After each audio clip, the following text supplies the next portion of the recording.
सियावर रामचंद्र की जय। सियावर रामचंद्र की जय। श्रद्धेय मंच, सभी संत एवं ऋषिगण, यहाँ उपस्थित और विश्व के कोने कोने में हम सबसे साथ जुड़े हुए सभी राम भक्त, आप सबको प्रणाम, आप सबको राम राम।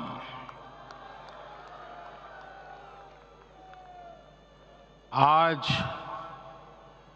हमारे राम आ गए हैं।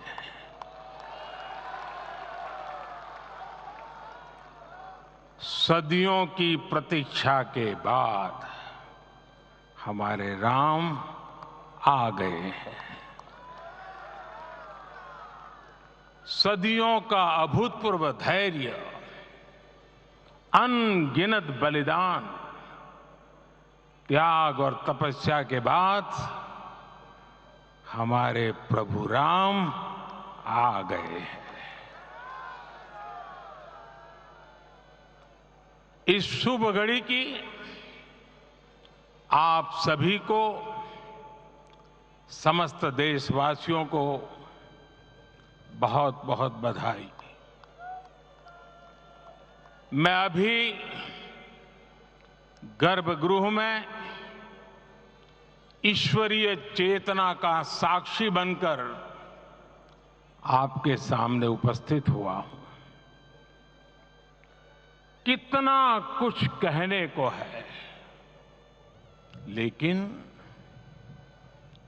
कंठ अवरुद्ध है। मेरा शरीर अभी भी स्पंदित है, चित्त अभी भी उस पल में लीन है।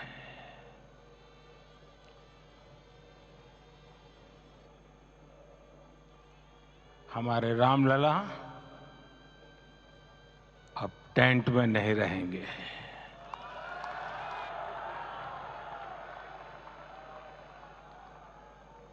हमारे रामलला अब इस दिव्य मंदिर में रहेंगे। मेरा पक्का विश्वास है, अपार श्रद्धा है कि जो घटित हुआ है, इसकी अनुभूति देश के, विश्व के कोने कोने में राम भक्तों को हो रही होगी। ये क्षण अलौकिक है, ये पल पवित्रतम है। ये माहौल, ये वातावरण, ये ऊर्जा, ये घड़ी प्रभु श्री राम का हम सब पर आशीर्वाद है। 22 जनवरी 2024 का ये सूरज एक अद्भुत आभा लेकर आया है।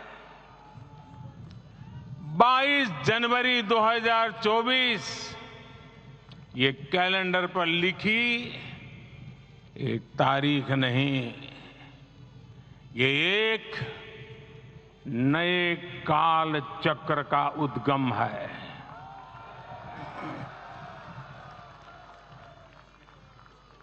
राम मंदिर के भूमि पूजन के बाद से प्रतिदिन पूरे देश में उमंग और उत्साह बढ़ता ही जा रहा था। निर्माण कार्य देख देशवासियों में हर दिन एक नया विश्वास पैदा हो रहा था। आज हमें सदियों के उस धैर्य की धरोहर मिली है। आज हमें श्री राम का मंदिर मिला है। गुलामी की मानसिकता को तोड़कर उठ खड़ा हो राष्ट्र। अतीत के हर दंश से हौसला लेता हुआ राष्ट्र ऐसे ही नव इतिहास का सृजन करता है। आज से 1000 साल बाद भी लोग आज की इस तारीख की, आज के इस पल की चर्चा करेंगे। और ये कितनी बड़ी राम कृपा है कि हम सब इस पल को जी रहे हैं, इसे साक्षात घटित होते देख रहे हैं। आज दिन, दिशाएं, दिगंत सब दिव्यता से परिपूर्ण है। ये समय सामान्य समय नहीं है। ये काल के चक्र पर सर्वकालिक शाही से अंकित हो रही अमिट स्मृति रेखाएं हैं। साथियों, हम सब जानते हैं कि जहां राम का काम होता है, वहां पवन पुत्र हनुमान अवश्य विराजमान होते हैं। इसलिए मैं राम भक्त हनुमान और हनुमान गढ़ी को भी प्रणाम करता हूं। मैं माता जानकी, लक्ष्मण जी, भरत, शत्रुघ्न सबको नमन करता हूं। मैं पावन अयोध्यापुरी और पावन सरयू को भी प्रणाम करता हूं। मैं इस पल दैवीय अनुभव कर रहा हूं कि जिनके आशीर्वाद से ये महान कार्य पूरा हुआ है, वे दिव्य आत्माएं, वे दैवीय विभूतियां भी इस समय हमारे आसपास उपस्थित है। मैं इनसे भी दिव्य चेतनाओं को भी कृतज्ञता पूर्वक नमन करता हूं। मैं आज प्रभु श्री राम से क्षमा याचना भी करता हूं। हमारे पुरुषार्थ, हमारे त्याग, तपस्या में कुछ तो कमी रह गई होगी कि हम इतनी सदियों तक ये कार्य कर नहीं पाए। आज वो कमी पूरी हुई है।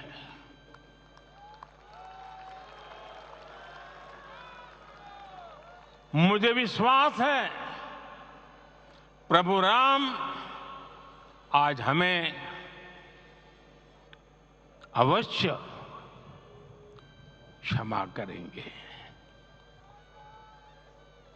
मेरे प्यारे देशवासियों, त्रेता में राम आगमन पर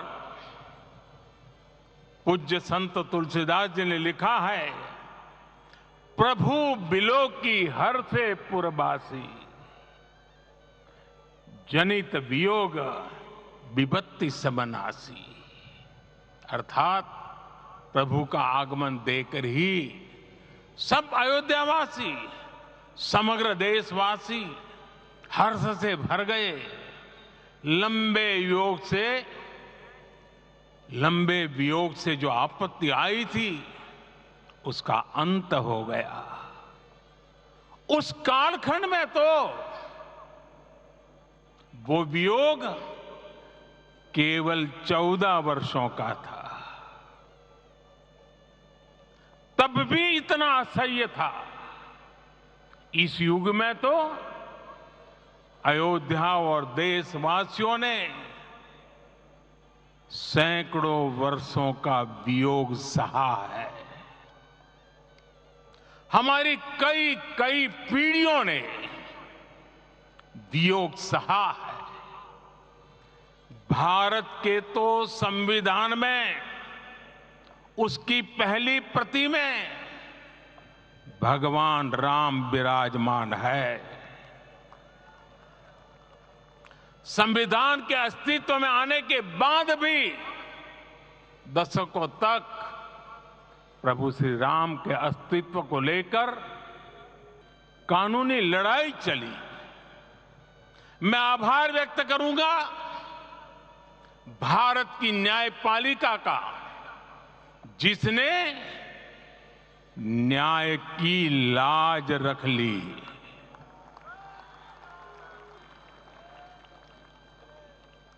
न्याय के पर्याय प्रभु राम का मंदिर भी न्यायबद्ध तरीके से ही बना। साथियों, आज गांव-गांव में एक साथ कीर्तन संकीर्तन हो रहे हैं। आज मंदिरों में उत्सव हो रहे हैं, स्वच्छता अभियान चलाए जा रहे हैं। पूरा देश आज दीपावली मना रहा है। आज शाम घर घर राम ज्योति प्रज्वलित करने की तैयारी है। कल मैं श्री राम के आशीर्वाद से धनुषकोडी में राम सेतु के आरंभ बिंदु अरिचल मुनाई पर था।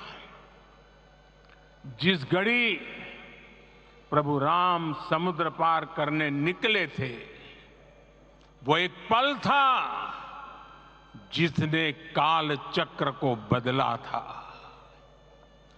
उस भावमय पल को महसूस करने का मेरा ये विनम्र प्रयास था। वहां पर मैंने पुष्प वंदना की। वहां मेरे भीतर एक विश्वास जगा कि जैसे उस समय काल चक्र बदला था, उसी तरह अब काल चक्र फिर बदलेगा और शुभ दिशा में बढ़ेगा। अपने 11 दिन के व्रत अनुष्ठान के दौरान मैंने उन स्थानों का चरण स्पर्श करने का प्रयास किया जहां प्रभु राम के चरण पड़े थे। चाहे वो नासिक का पंचवटी धाम हो, केरला का पवित्र त्रिपायर मंदिर हो, आंध्र प्रदेश में लेपाक्षी हो, श्रीरंगम में रंगनाथ स्वामी मंदिर हो, रामेश्वरम में श्री रामनाथ स्वामी मंदिर हो, या फिर धनुषकोडी। मेरा सौभाग्य है कि इसी पुनीत पवित्र भाव के साथ मुझे सागर से सरयू तक की यात्रा का अवसर मिला। सागर से सरयू तक हर जगह राम नाम का वही उत्सव भाव छाया हुआ है। प्रभु राम तो भारत की आत्मा के कण कण से जुड़े हुए हैं। राम भारतवासियों के अंतर मन में विराजे हुए हैं। हम भारत में कहीं भी किसी की अंतरात्मा को छुएंगे तो इस एकत्व की अनुभूति होगी और यही भाव सब जगह मिलेगा। इससे उत्कृष्ट, इससे अधिक देश को समायोजित करने वाला सूत्र और क्या हो सकता है। मेरे प्यारे देशवासियों, मुझे देश के कोने कोने में अलग अलग भाषाओं में रामायण सुनने का अवसर मिला है, लेकिन विशेषकर पिछले 11 दिनों में रामायण अलग अलग भाषा में अलग राज्यों से मुझे विशेष रूप से सुनने का मौका मिला। राम को परिभाषित करते हुए ऋषियों ने कहा है, रमन्ते यस्मिन् इति रामः, अर्थात जिसमें रम जाए वही राम है। राम लोक की स्मृतियों में, पर्वत से लेकर परंपराओं में सर्वत्र समाये हुए हैं। हर युग में लोगों ने राम को जिया है। हर युग में लोगों ने अपने अपने शब्दों में अपनी अपनी तरह से राम को अभिव्यक्त किया है। और ये राम रस जीवन प्रवाह की तरह निरंतर बहता रहता है। प्राचीन काल से भारत के हर कोने के लोग राम रस का आचमन करते रहे हैं। राम कथा असीम है और रामायण भी अनंत है। राम के आदर्श, राम के मूल्य, राम की शिक्षाएं सब जगह एक समान है। प्रिय देशवासियों, आज इस ऐतिहासिक समय में देश उन व्यक्तित्वों को भी याद कर रहा है जिनके कार्य और समर्पण की वजह से आज हम ये शुभ दिन देख रहे हैं। राम के इस काम में कितने ही लोगों ने त्याग और तपस्या की पराकाष्ठा करके दिखाई है। उन अनगिनत राम भक्तों के, उन अनगिनत कार सेवकों के और उन अनगिनत संत महात्माओं के हम सब ऋणी हैं। साथियों, आज का ये अवसर उत्सवता का क्षण तो है ही, लेकिन इसके साथ ही यह क्षण भारतीय समाज की परिपक्वता के बोध का भी क्षण है। हमारे लिए ये अवसर सिर्फ विजय का नहीं, विनय का भी है। दुनिया का इतिहास साक्षी है कि कई राष्ट्र अपने ही इतिहास में उलझ जाते हैं।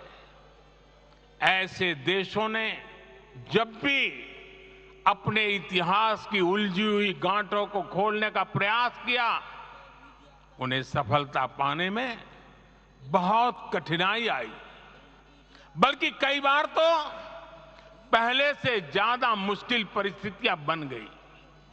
लेकिन हमारे देश ने इतिहास की इस गांठ को जिस गंभीरता और भावुकता के साथ खोला है, वो ये बताती है कि हमारा भविष्य हमारे अतीत से बहुत सुंदर होने जा रहा है।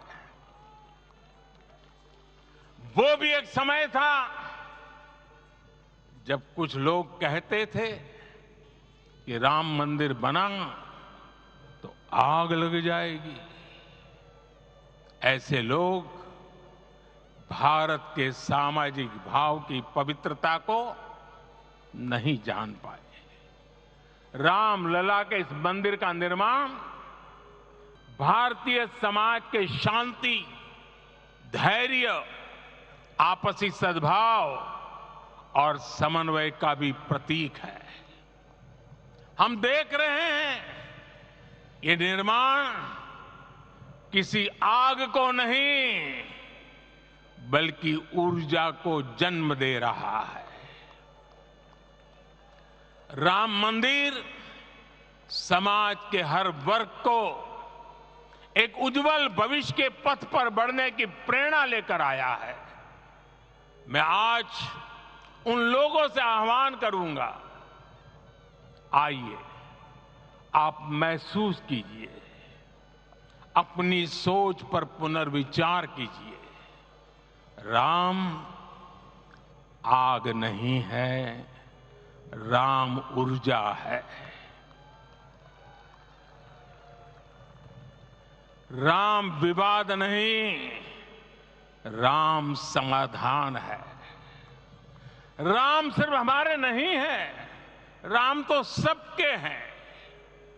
राम वर्तमान नहीं, सिर्फ वर्तमान ही नहीं, राम अनंत काल है। साथियों, आज जिस तरह राम मंदिर प्राण प्रतिष्ठा के इस आयोजन से पूरा विश्व जुड़ा हुआ है, उसमें राम की सर्वव्यापकता के दर्शन हो रहे हैं। जैसा उत्सव भारत में है, वैसा ही अनेक देशों में है।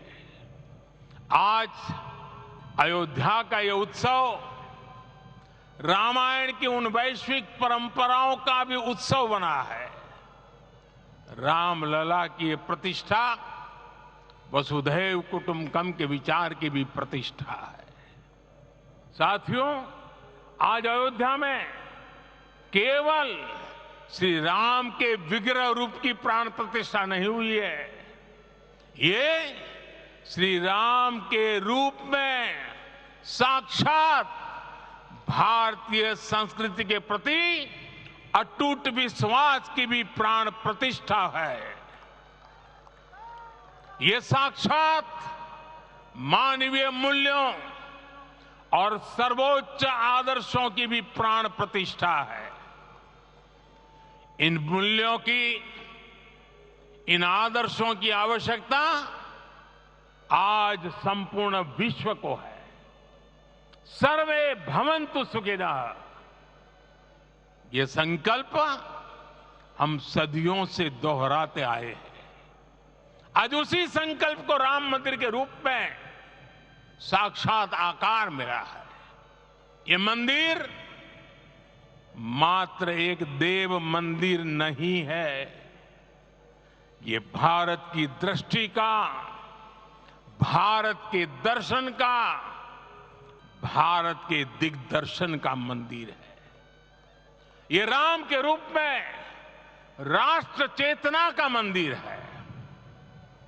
राम भारत की आस्था है, राम भारत का आधार है, राम भारत का विचार है, राम भारत का विधान है, राम भारत की चेतना है, राम भारत का चिंतन है, राम भारत की प्रतिष्ठा है, राम भारत का प्रताप है, राम प्रवाह है, राम प्रभाव है, राम नेति भी है, राम नीति भी है, राम नित्यता भी है, राम निरंतरता भी है, राम विभु है, विशद है, राम व्यापक है, विश्व है, विश्वात्मा है।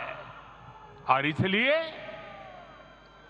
जब राम की प्रतिष्ठा होती है तो उसका प्रभाव वर्षों या शताब्दियों तक ही नहीं होता, उसका प्रभाव हजारों वर्षों के लिए होता है।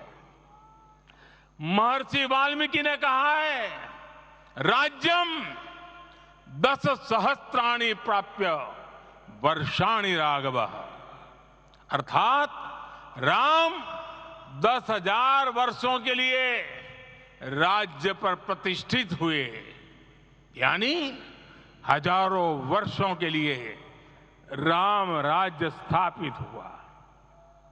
जब त्रेता में राम आए थे तब हजारों वर्षों के लिए राम राज्य की स्थापना हुई थी।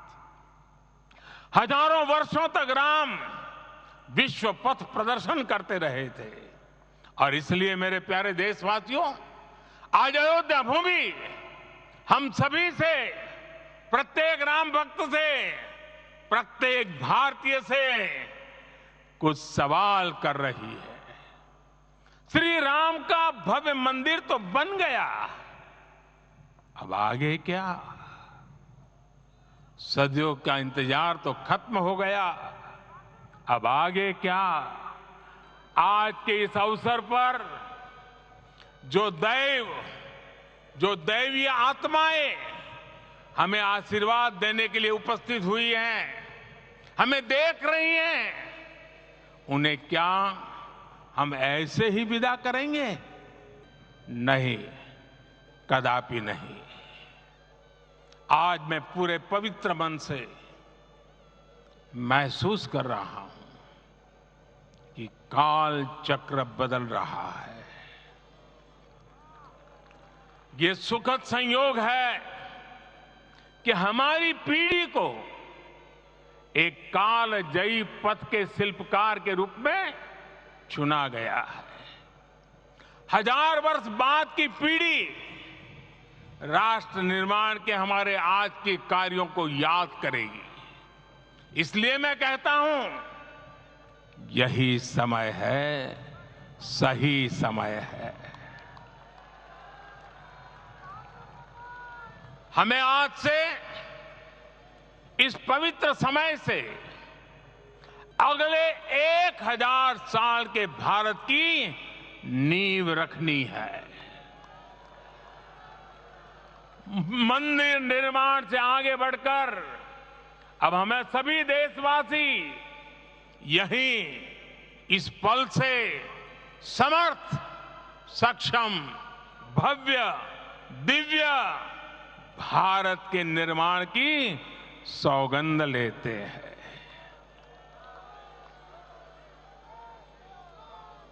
राम के विचार मानस के साथ ही जनमानस में भी हो, यही राष्ट्र निर्माण की सीढ़ी है। साथियों, आज के युग की मांग है कि हमें अपने अंतःकरण को विस्तार देना होगा। हमारी चेतना का विस्तार देव से देश तक, राम से राष्ट्र तक होना चाहिए। हनुमान जी की भक्ति, हनुमान जी की सेवा, हनुमान जी का समर्पण, ये ऐसे गुण हैं जिन्हें हमें बाहर नहीं खोजना पड़ता। प्रत्येक भारतीय में भक्ति, सेवा और समर्पण के भाव समर्थ, सक्षम, भव्य, दिव्य भारत का आधार बनेंगे। और यही तो है देव से देश और राम से राष्ट्र की चेतना का विस्तार। दूर सुदूर जंगल में, कुटिया में जीवन गुजारने वाली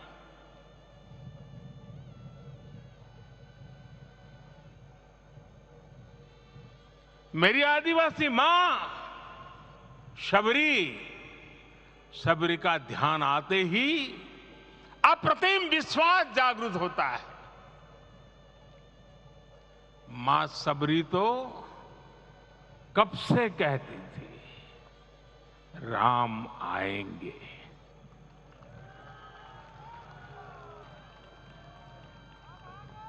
प्रत्येक भारतीय में जन्मा यही विश्वास समर्थ, सक्षम, भव्य भारत का आधार बनेगा। और यही तो है देव से देश और राम से राष्ट्र की चेतना का विस्तार। हम सब जानते हैं कि निषाद राज की मित्रता सभी बंधनों से परे है। निषाद राज का राम के प्रति सम्मोहन, प्रभु राम का निषाद राज के लिए अपनापन कितना मौलिक है। सब अपने हैं, सभी समान है। प्रत्येक भारतीय में अपनत्व की, बंधुत्व की ये भावना समर्थ, सक्षम, भव्य, दिव्य भारत का आधार बनेगी। और यही तो है देव से देश और राम से राष्ट्र की चेतना का विस्तार। साथियों, आज देश में निराशा के लिए रत्ती भर भी स्थान नहीं है। मैं तो बहुत सामान्य हूं, मैं तो बहुत छोटा हूं, अगर कोई ये सोचता है तो उसे गिलहरी के योगदान को याद करना चाहिए।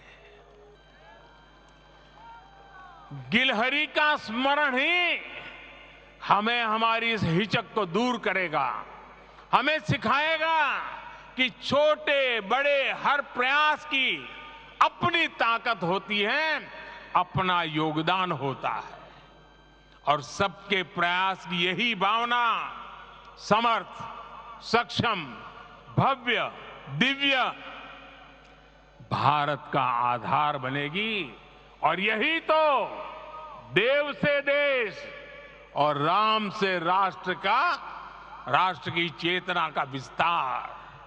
साथियों, लंकापति रावण प्रकांड ज्ञानी थे, अपार शक्ति के धनी थे, लेकिन जटायु जी की मूल्य निष्ठा देखिए। वे महाबली रावण से भिड़ गए। उन्हें भी पता था कि वो रावण को परास्त नहीं कर पाएंगे, लेकिन फिर भी उन्होंने रावण को चुनौती दी। कर्तव्य की यही पराकाष्ठा समर्थ, सक्षम, भव्य, दिव्य भारत का आधार है। और यही तो है देव से देश और राम से राष्ट्र की चेतना का विस्तार। आइए हम संकल्प लें कि राष्ट्र निर्माण के लिए हम अपने जीवन का पल पल लगा देंगे। राम काज से राष्ट्र काज, समय का पल पल, शरीर का कण कण राम समर्पण को राष्ट्र समर्पण के ध्येय से जोड़ देंगे। मेरे देशवासियों, प्रभु श्री राम की हमारी पूजा विशेष होनी चाहिए। ये पूजा स्व से ऊपर उठ करके समष्टि के लिए होनी चाहिए। ये पूजा अहम से उठकर वयम के लिए होनी चाहिए। प्रभु को जो भोग चढ़ेगा वो विकसित भारत के लिए हमारे परिश्रम की पराकाष्ठा का प्रसाद भी होगा। हमें नित्य पराक्रम, पुरुषार्थ, समर्पण का प्रसाद प्रभु राम को चढ़ाना होगा। इनसे नित्य प्रभु राम की पूजा करनी होगी, तब हम भारत को वैभवशाली और विकसित बना पाएंगे। मेरे प्यारे देशवासियों, ये भारत के विकास का अमृत काल है। आज भारत युवा शक्ति की पूंजी से भरा हुआ है, ऊर्जा से भरा हुआ है।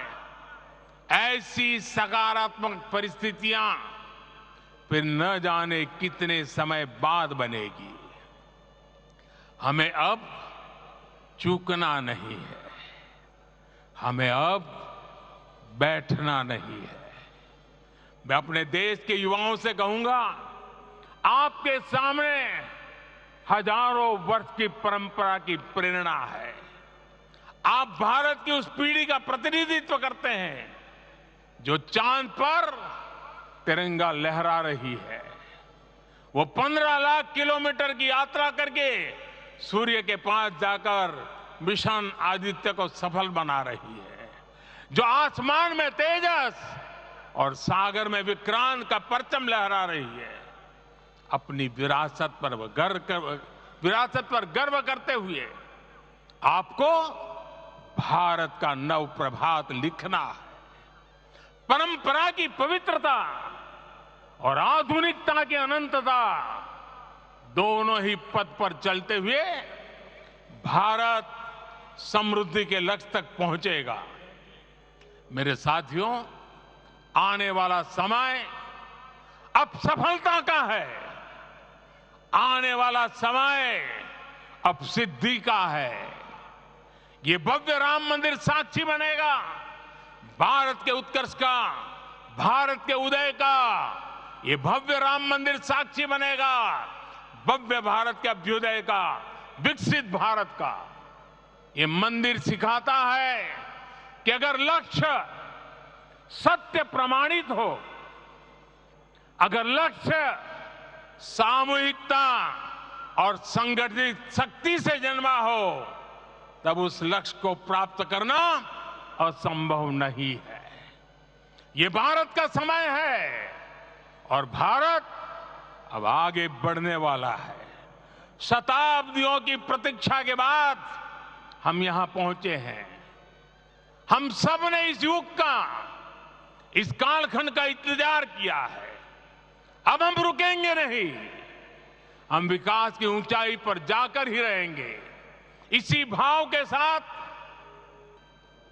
रामलला के चरणों में प्रणाम करते हुए आप सभी को बहुत बहुत शुभकामनाएं। सभी संतों के चरणों में मेरे प्रणाम। सियावर रामचंद्र की, सियावर रामचंद्र की, सियावर रामचंद्र की।